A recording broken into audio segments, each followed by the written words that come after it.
I'm Anna. I'm Ben. We're AutoSave. Welcome to our channel. Today we're watching Madoka Magica Season 1, Episode 12. I am not emotionally prepared for today. I have a little tissue pack. Yeah. Just because I thought we might need that. I'm very, very upset that the series is...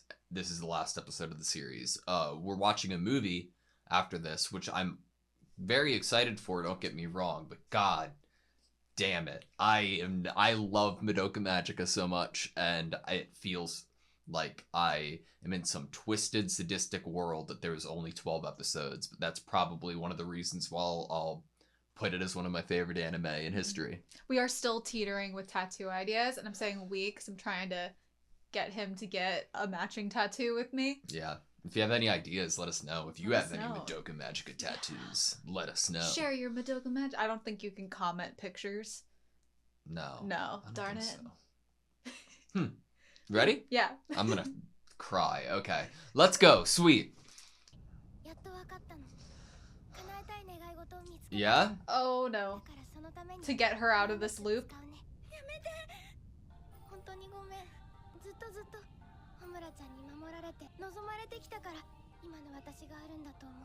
I'm already gonna cry.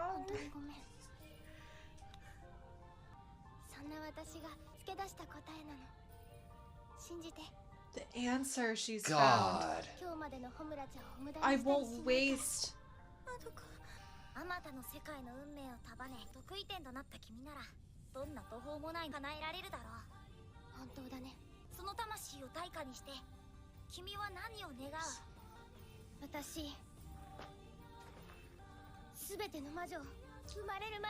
Oh, shit!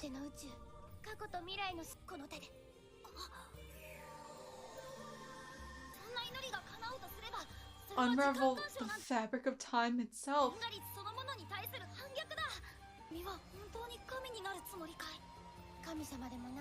I don't care what I become.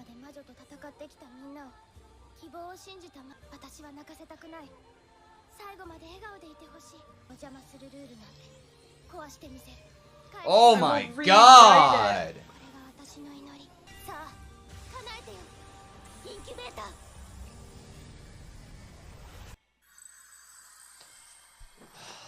What the fuck?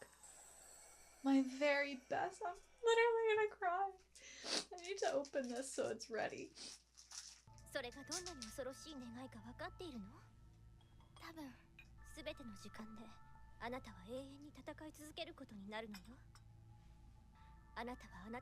What?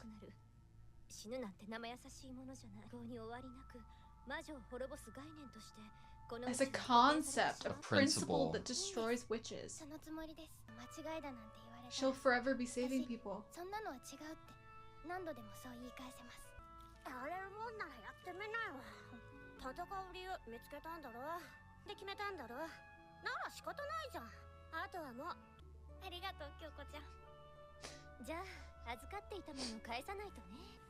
Oh, her pictures of what she'd look like as a magical girl. You're becoming hope You're itself. becoming hope, a principle.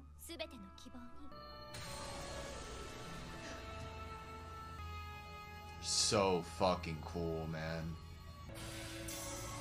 Whoa, look at the animation. Oh my god. Bow and arrow, oh my god.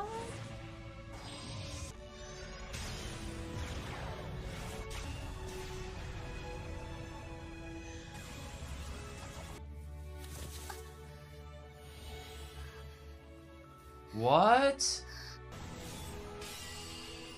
What?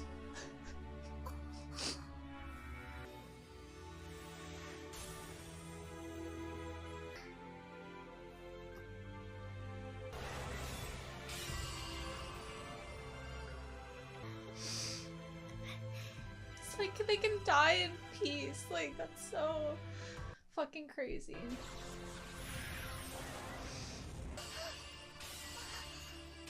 Oh my god.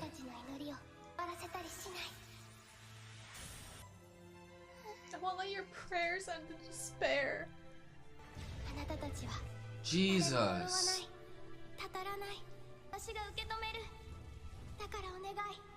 最後までもう信じて。 I wonder if we'll get to see who she was. Well, Purgashnat. That'd be crazy. もういいの。もういいんだよ。呪わなくていいんだよ。そんな姿になる前にあなたは私が受け止め。 Take the burden from you. Oh my god.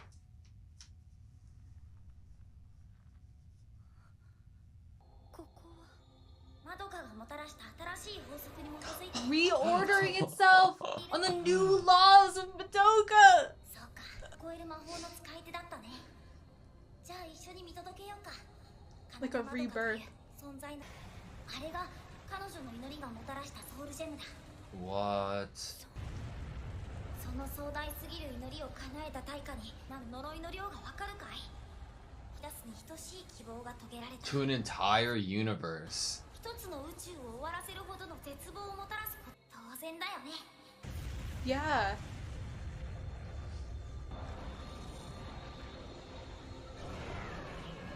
What the fuck?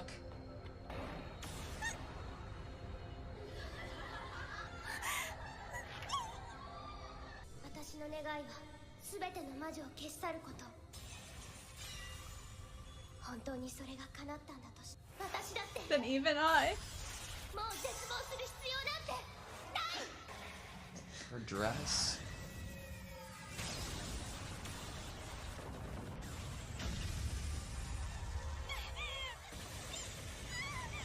What the fuck? マドカ、これで君の人生は終わりもなくなった。この世界に生きた証もその記憶ももうどこにも残されて、君という存在は一つ To a higher plane. ただの概念になり果ててしまう。もう君を認識できないし、君もまた干渉できない。君はこの宇宙の一員では。何よそれ。これがマドカの望んだ結末だっていう。あの子は報われるの。冗談じゃないわ。これじゃ死ぬよりも。違うよ、小村ちゃん。過去と未来の全てが見えるの。知れない宇宙もいつかありえるかも。みんなマドカだからね。いくつもの時間で小村ちゃんが She could see 私 it のために all. 頑張ってくれたこと、何度も泣いて傷だらけになりながら、でも私のためにずっと気づけなくて。死になったから本当のあなた Know を who 知る you ことができた。 are. 私には友達がいてくれたんだって。だから嬉しいよ。ありがとう。あなたは私の学校の友達だったんだね。あなたはこのまま帰る場所もなくなって離れ離れになって、こんな場所に取り残されるっていうの。一人じゃないよ。みんないつまでも私と。これからの私はね、いつでもどこにでもいるの。私はホムラちゃんのそばにいるよ。それでもいいの？私はあなたを忘れちゃうのに、もう二度と感じ取ることさえできなくなっちゃうのに。諦めるのはまだ早いよ。ホムラちゃんはこんな場所までついてきてくれた。元の世界に戻っても、もしかしたら私のこと忘れずにいてくれるかも。大丈夫、きっと大丈夫。信じようよ。マドカ、夢と希望を叶えるんだから。ほんの少しなら本当の奇跡 Real があるかも。 miracles really can そうで happen. しょ。マドカ、行かないで。私、みんなを迎えに行かないと。もう一度ホムラちゃんとも会えるから。ほんのちょっとだけお別れだね。マドカ。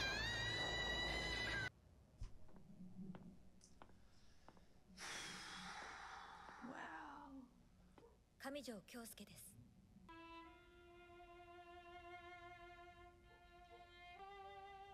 なんか Wow. 手間かけさせちゃったね。こっちこそごめん。さやかちゃんを救うに何もかもなかったことにするしかなくて、この未来も消えてなくなっちゃうの。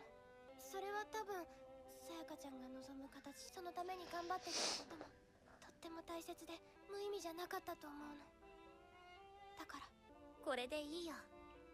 私はただもう一度あいつの演奏が聞きたかっただけなんだ。もう何の後悔もない。まあそりゃちょっぴり悔しいけどさ、のみじゃ仕方ないや。京介にはもったいないくらいいい子だし。Doesn't deserve such a great girl. くれるよね。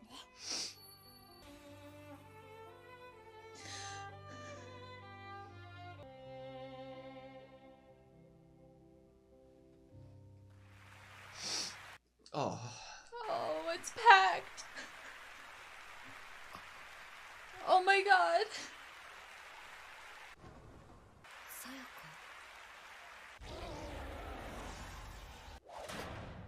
バカ野郎。惚れた男のためだからって決まってどうするんだよ。やっと友達になれたのに。この力を手に入れた時から分かっていたはずでしょ。この世に呪いをもたらす前にああやって消え去るしかないのよ。まどか。まどかって誰だよ。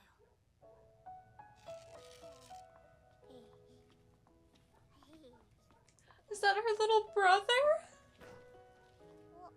She put the ribbon in her hair. マドカマドカ。そっくりだよ。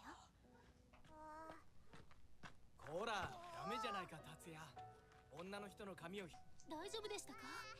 いえ、こちらこそマドカだね。ま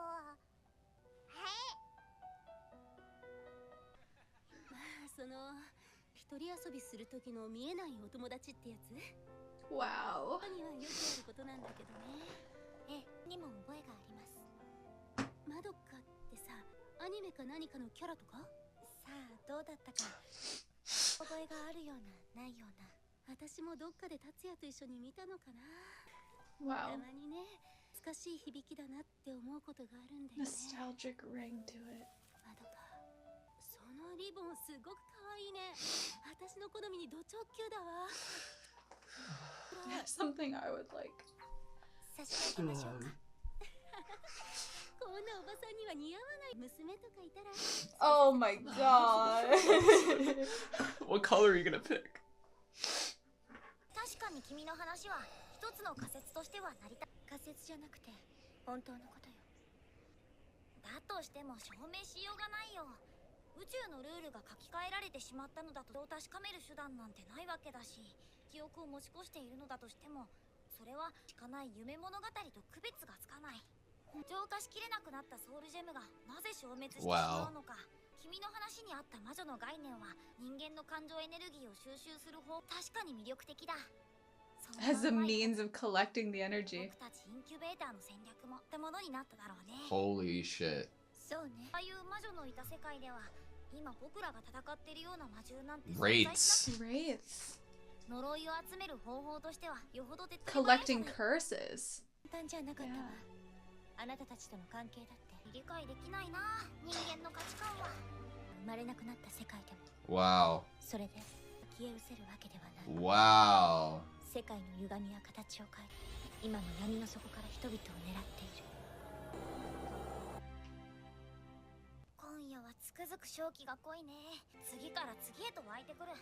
いくら倒してもキリがないって仕方ないわ。さあ行くわよ。 To see Homura with Kyubey on her shoulder is crazy. かつてあの子が守ろうとした場所なんだ。それを覚えて。 Wow. 忘れたりしない。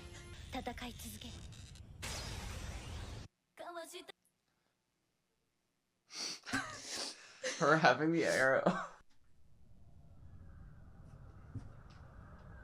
Don't forget, always somewhere, someone is fighting for you as long as you remember her.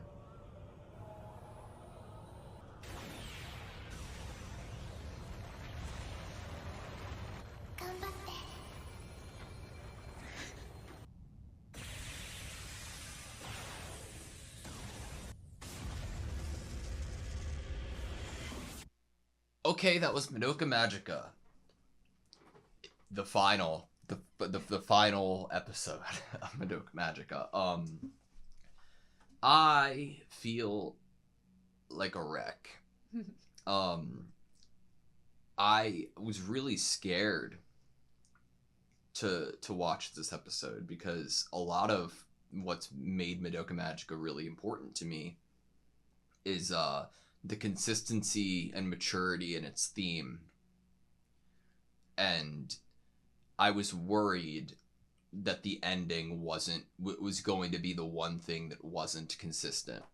Okay, that it was going to end on like a really positive, everyone gets what they want at the end of the story kind of note. Like sunshine, rainbows, typical magical girl anime therefore ending. disregarding everything that they've done that's so powerful within this series. And this is the perfect ending for Madoka Magica. I could not think of a more perfect ending for the series than what this episode did.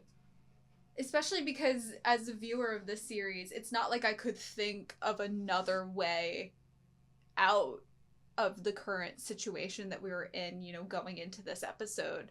There was no way in my mind that we could really stop Homura's cycle of trying to save Madoka without Madoka having to become a magical girl and, thusly whatever that means for her, death, having to end both of their lives in order to end the cycles. I could never actually fathom a way that we could come up with the perfect solution that could still fit with the narrative, still fit with the rules and laws of the universe that has been created. What wish could Madoka make and what could she actually rewrite about it? I'm sorry for like going right into it, but I'm so incredibly thankful in terms of writing that Madoka's wish really only addressed what she wished for, and that it doesn't erase all of the other things that were currently happening in the world, the other elements of things like Kyubey, the incubators, that they still need to kind of fuel their society using human energy, that it didn't just kind of rewrite everything. It rewrote the specific thing she wished for, and I was really happy about that because, like you said, I didn't want this giant rainbow butterfly ending where she just makes this wish and kind of eradicates all of the negativity from existence, because that is not realistic. Like, you can't, maybe she could have, as a god of the world, eradicated, like, negativity from human life, but then again, you'd be completely changing the nature of humans, and when you get rid of the negativity and the darkness, you are making it so the light doesn't shine as bright. You know what I mean? I think that if they did it any other way, you would have been rewriting every character in the show, and you would have been rewriting specifically one of the most important characters in the show and doing them a disservice, which is Kyubey. I think that when you have a character that's written the way that Kyubey was, if you want to be consistent with your writing, there's no possible way that you could tell a character like Kyubey, fuck you, and they would understand why they are getting told, go fuck yourself. Mm-hmm. Because of the nature of the way that Kyubey thinks and how he thinks about humanity and its emotions, there would never be a world that we could get this, like, justification of fuck you for, like, everything that you've done to our characters and what you've done to their wishes and how you've twisted them and turned it into something dark. And because of that, they did something that I never thought was possible, but it was the one way they could wrap up the story that would make sense in each and every character's response to it. Mm-hmm. Kyubey's, like, lack of even being able... Kyubey's ability to even be like, oh, there's no possible future that we could ever know for certain if what you're saying is true or not, Homura. Him saying that is so perfect to me because it's exactly what the Kyubey that we've known would say in any iteration of life. And it holds up, and it's true. Just like this Kyubey's, like, response to, oh, yeah, I could see that we probably would have handled things differently with that. Like, it's like, the way that Kyubey, as the incubator creature that they are, reacts and interacts with the outcome that Madoka has done is the biggest possible fuck you to that original Kyubey that could possibly exist within its character without doing a disservice to it. And I'm dumbfounded that they were able to do it. Madoka's wish addresses one of the main themes and ideas and concepts of this story, which she becomes a concept then herself, which is who saves the people that do the saving. She makes a wish that saves all of the girls that become magical girls in order to make their most precious wish. She saves all of those people that are protecting the world from these wraiths, and she keeps them from kind of becoming something else, from completely losing themselves. What does saving mean? Because I was worried that every magical girl would be saved. And by saved, I mean nothing bad will happen to them or their lives will be saved. That's what I was worried about. But what I got was that they were saved in the sense that their wish, their motivation that could one day lead them and will lead them inevitably to death, the wish that led them and they were okay with wishing, that was saved. Right. It wasn't turned into... Madoka would never have made a wish that would have undone the, like, truest desires of all of these young girls that they're willing to put their souls on the lines for. Like, when you think about her character, like, of course she wouldn't have, like, tried to make a wish that would have made it so none of the girls ever made wishes, because then you'd be like, that's kind of, like, rude to all of those girls' greatest desires and what they wanted most in this world. You're kind of making this godlike decision that they don't actually get this opportunity to make a choice for themselves when given this opportunity to save someone, to, you know, make their greatest desire come true. And, like, she's made a world where they can still make their greatest desire or wish come true, as she's been able to do, but they don't have to become something that curses the world that they once loved so much that they're going to fight to save. It doesn't fix humanity's flaws, because humanity's flaws should never be fixed within that right. Everybody dies. It's inevitable. And a lot of people aren't able, when they die, to say that everything that they wished for was able to come true. And the fact that you went from 100% success rate of every girl's wish not coming true to completely reverting that is so fucking romantic in the in like the English sense. You know, it is so perfect. It feels like, obviously, this is a great example of someone writing a story with a character and them completely understanding their character that they've created. I feel like Madoka has been, from what I have understood of her from watching the show, her character arc, everything that happens with her, shows a complete, unflinching understanding of who she is. The fact that she would, of course, she has so much respect and care for all living creatures on this earth, all humans, but especially the other girls that have had such a deep wish within themselves. And I think it really drives it home to have been given that scene with Sayaka saying she has no regrets, and getting to see what kind of the future that she wished for ends up being, which is that she kind of realizes at the end that the wish she truly had in her heart was that she could hear him play one more time. And she gets to have that experience and know that Kamijo is happy he's able to play again. And someone who originally, as we're seeing Sayaka go through her downfall, she's cursing Hitomi, but Hitomi was one of her best friends.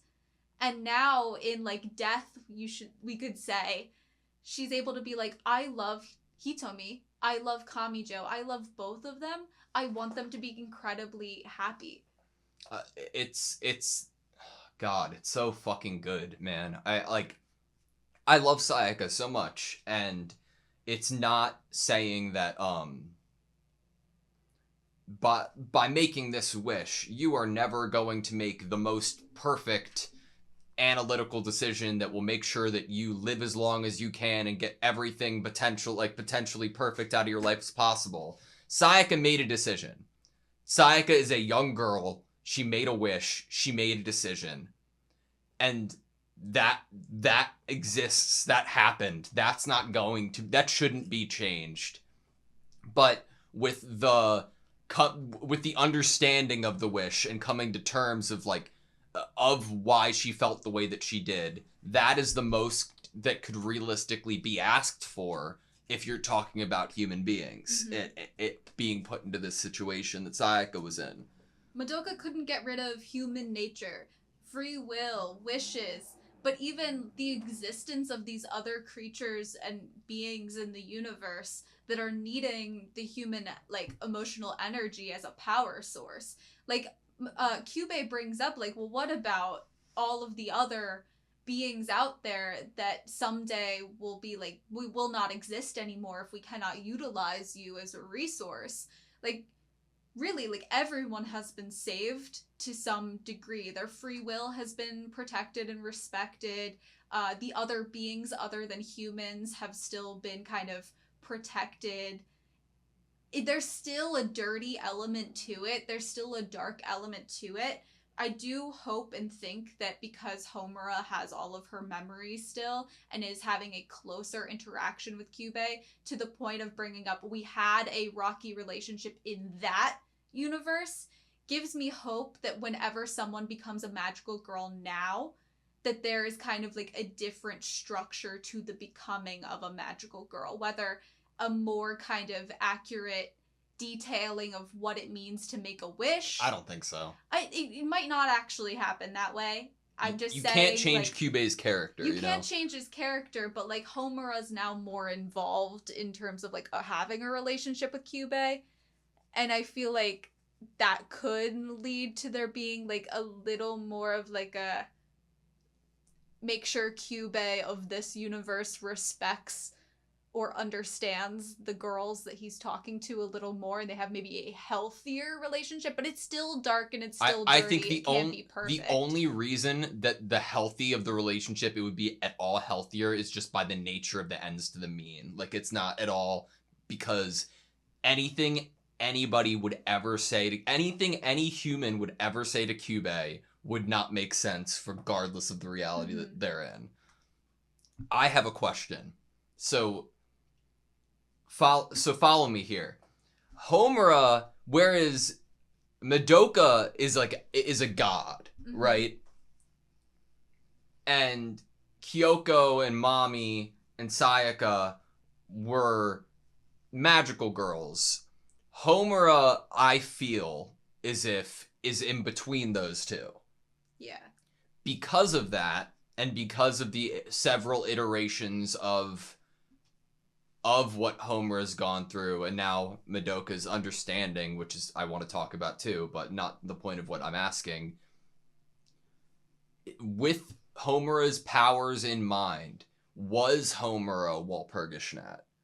With it, obviously you have the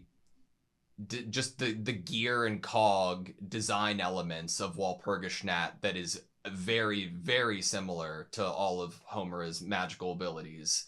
But within how grand Walpurgisnacht was, it almost feels as if it would be when Madoka has a line, or maybe Kyubey had the line of identifying the Madoka's almost infinite loop of being because of understanding and seeing what will come, what has come in the past and everything. It would almost feel as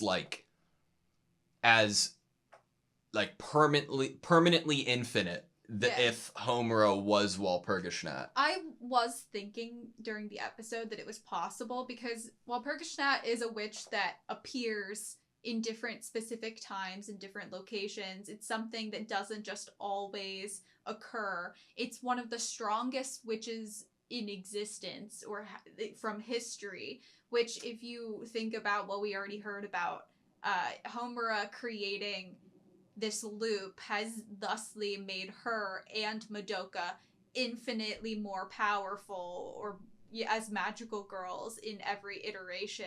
It's just piling up that kind of karmic energy.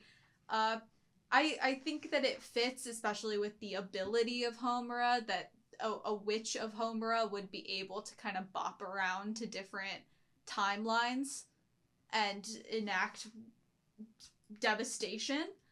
I think that it fits too with this idea of both of them forever kind of wanting to save each other from the inevitable of becoming a witch.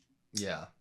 That in Madoka's like first kind of action, one of her final actions before, kind of becoming this god that no longer has contact with the world or no one can remember her anymore, is stopping the inevitable of what we were about to see at the end of episode 11, which is Homura begin to fall into despair. Mm-hmm. She could have become a witch there. I feel like because not only Madoka Magica exists, but because Madoka existed, any magical girl anime could exist. Does that make sense? Like, within the world of Madoka Magica, Madoka almost gave a possibility for her world to become like a regular magical girl anime. Right, it's almost like you could watch another magical girl anime and think to yourself, the reason why these magical girls aren't becoming witches is because Madoka is a god of this world that you cannot see. Like, imagine protecting them. like a PG rated show that takes place after Madoka Magica, but it's PG rated and it's for like adults to show their kids, and it's like a very Sailor Moon, Cardcaptor Sakura-esque, but it takes place within this universe. And then your kid grows up being like, oh yeah, that was pretty cool. And then you're like, do you want to see the origin story? Yeah, do you want to see why that became, existed? And how you should probably, you should probably take this piece of media into consideration when considering your own life and inevitability of death and how you're going to accept it, right? Right, kid? Right, child? Oh. You believe in God? Watch Madoka Magica. How strong feelings and human emotion and human nature can be. Just, gosh, the life lessons of Madoka Magica to be forced into the young minds of children. This, I think, like, going into this, obviously it was like, shit hit the fan pretty early on in terms of realizing how mature the show was, but for a couple episodes, I hadn't realized that this show was mature for a reason beyond it's a magical girl anime but mature. Like in themes, this show has been one of the most 12 episodes, man. I love shows that have like a story that they want to tell. Mm-hmm. It's just a little touch to add to everything just kind of making perfect sense, even if I would have never thought of it prior. Madoka's little brother having some imaginary friend-esque concept of her is so fitting, because we always say that kids have like a better, easier connection with like whatever the other side would be. Mm-hmm. And that they're more like in tune as they're younger. That kind of addition to the story was not something that was necessary at all, but it made a lot of sense. And then obviously it makes a lot of sense for the mom to be like, that sound or name has a nostalgic ring to it. And bringing back the ribbon, which was the first thing that we saw in Madoka Magica. That's something that I would like if I had a daughter. Like, she'd wear a cute That's something ribbon I like would have that. picked out for her, which is Madoka's actual question. It's so fucking good. Okay, we need to talk about the other magical girls throughout time and history. So, the first one was at 5 minutes and 22 seconds in, and I'm like, Mao Mao? Like, I feel like I'm watching Apothecary Diaries right now.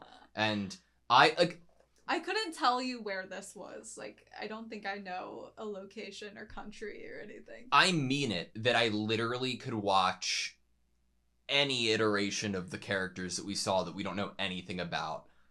Any of them. This moment was a very teary moment for me because of how peaceful the deaths for these girls were.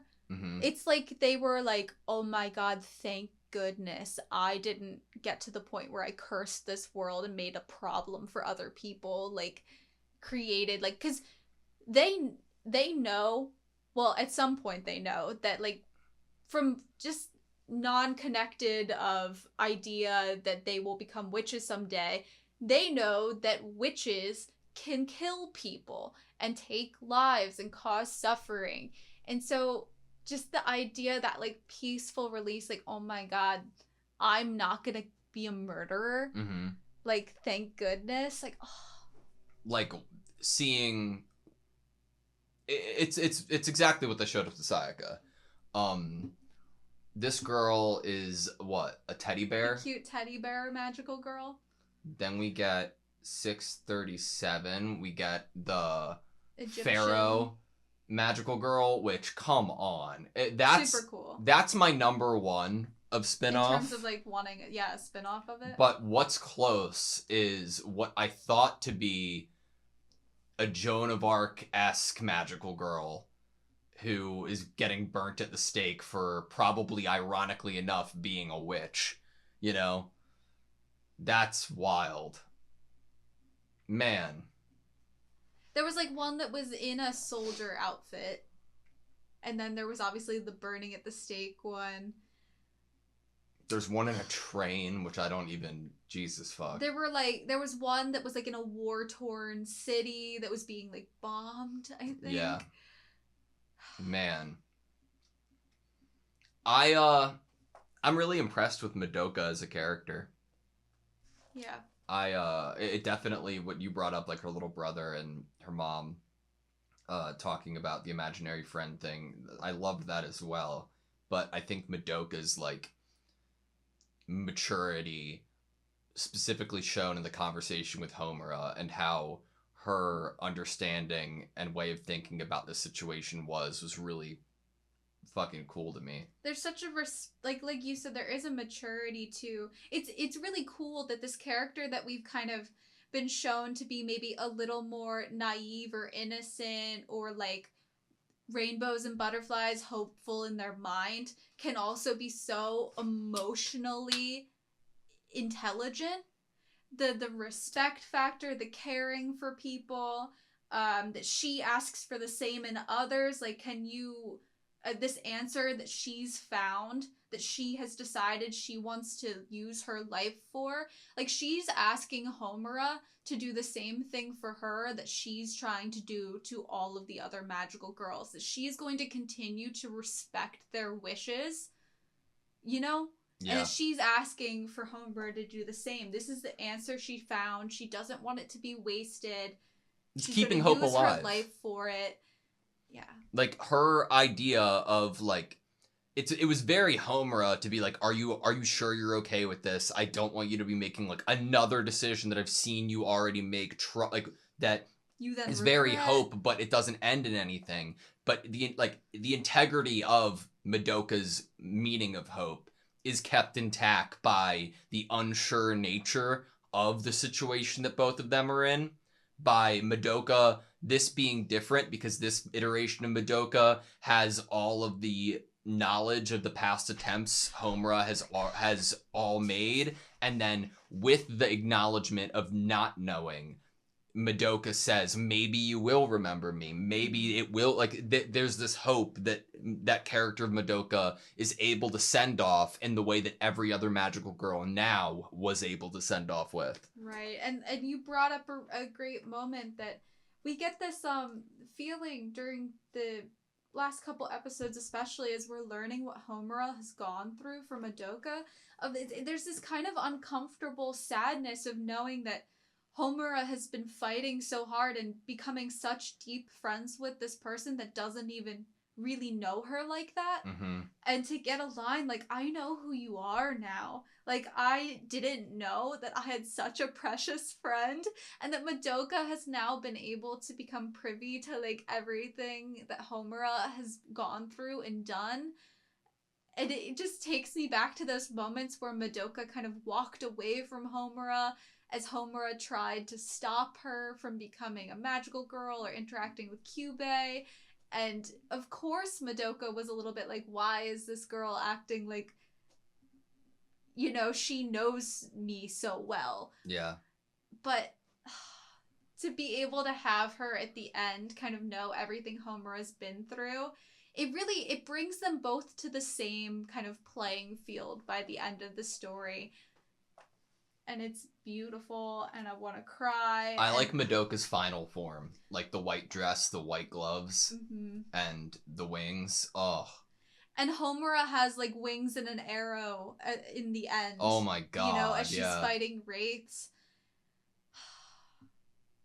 I wonder if, like, if we were going with the Homura being Walpurgisnacht, and then assuming Walpurgisnacht would, of course, never happen, if that would fit in with Homura's change in, like, ability and power at all. If that could just be a hint to it. Not that anything was confirmed. But I think... Granted, we're not done with Madoka because of the movie. My favorite thing, like, aside from the story and the themes that they've talked about, is how fucking unique and nightmarish and sketchy and different mediums, anything that pertains to witches are in each individual episode. Everything is so unique and different from one another, yet it all is like, oh, yep, I know exactly what I'm seeing right now. It's been my favorite part. I wonder if the movie is, like, kind of taking place right after the ending of this, you know, episode. Is it gonna be fighting wraiths? Do wraiths all look the same of what we've already gotten for them, of being this, like, in cloaks, tall, bald-ish kind of creatures? I don't know, because, like, on one hand, I would be like, oh, well, where else would it come if it wasn't right after this? If it was right after this, you'd need, like, a conflict. Right, yeah, what would be the purpose of having it? How would that mesh with this ending? Because we don't necessarily want Madoka's, like, wish to be undone, because doesn't that kind of go against, like, the purpose for her making the wish at the end, and the idea of respecting everyone's wishes? So it's not like we necessarily want that to become undone.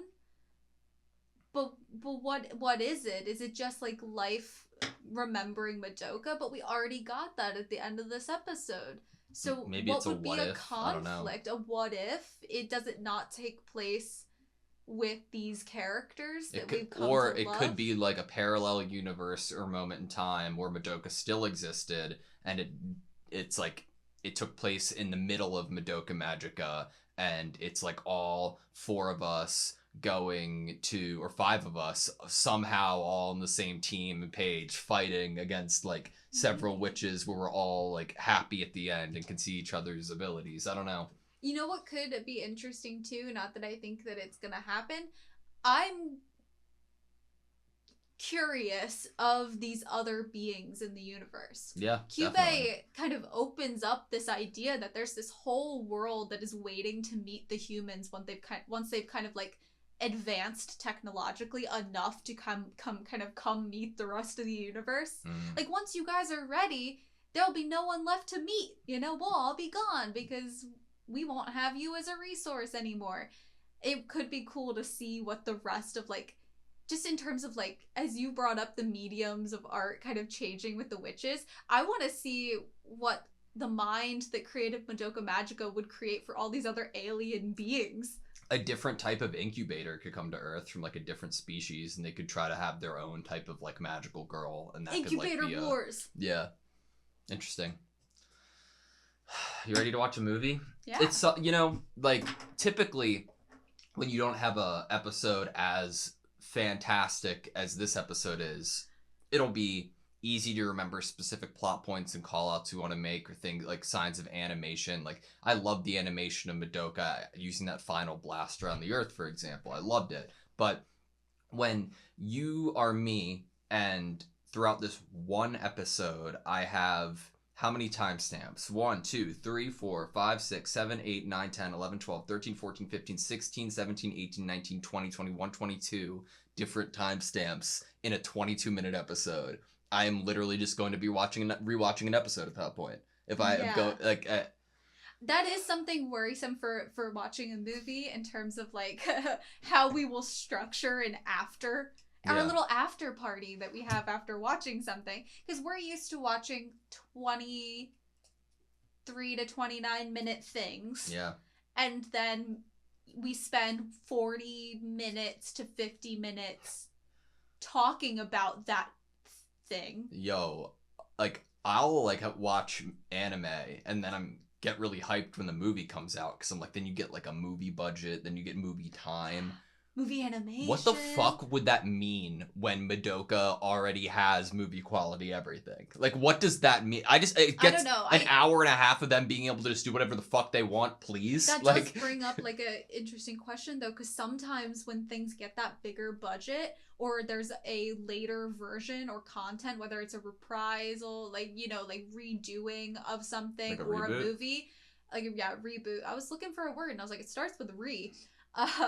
That sometimes the art style changes a little depending bit. on when production was, yeah. Yeah, depending on when it came out or if budget had to do or affected at all the style. Yeah. So that's something to look out for too for the movie. You think it's canon?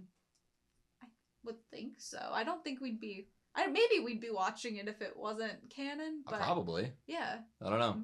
I'm gonna go into it thinking it's canon. Okay. And then afterwards we can make a verdict. Guess. A verdict. Cool. A ruling. I'd say the Steins Gate movie was canon, even if it isn't. Yeah. Just because of me. Just because of you. Yep. I determine You're the decider. canon, You not are a god mangaka. amongst men. All right. You good? Yeah. Thank you guys so much for watching this video. Please like, comment, and subscribe, and we hope to see you next time.